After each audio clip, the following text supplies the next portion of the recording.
En pleine promotion pour la deuxième partie de Dune, l'équipe du film s'est rendue à Sao Paulo. Alors qu'elle participait au CCXP23, l'équivalent brésilien du Comic Con, Florence Pugh a été touchée au visage par un projectile.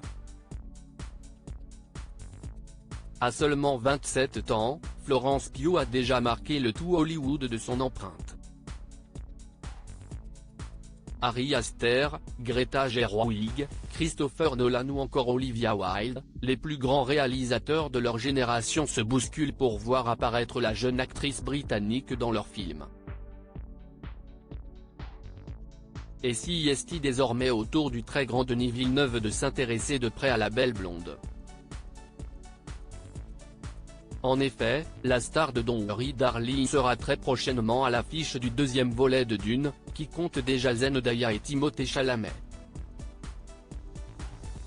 Si la comédienne séduit tant, ce n'est pas uniquement grâce à ses talents d'actrice. Déterminée et engagée, Florence Pugh est dotée d'une forte personnalité et elle n'hésite pas à le montrer à travers ses choix vestimentaires. Quand je me maquille et que j'enfile une belle robe, je remercie les gens qui me permettent de ressembler à ça.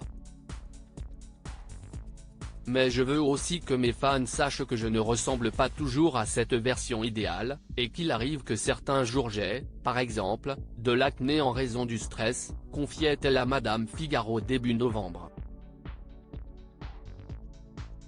Plus de peur que de mal alors qu'elle écume le monde entier pour faire la promotion du prochain volet de la saga Dune, Florence Pugh a vécu une mésaventure lors de son passage à Sao Paulo ce dimanche 3 décembre.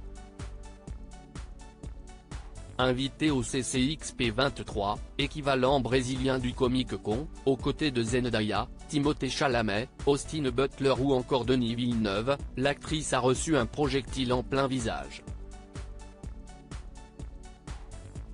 Si l'objet n'a pas été identifié, il semblerait que l'interprète de Yelena Belova dans Black Widow n'a pas été blessée. Une chance que n'ont pas eu toutes les célébrités victimes de jets d'objets. En effet, la chanteuse Bebe Rexha avait reçu plusieurs points de suture après qu'une personne a lancé un téléphone sur son arcade sourcilière lors d'un de ses concerts à New York.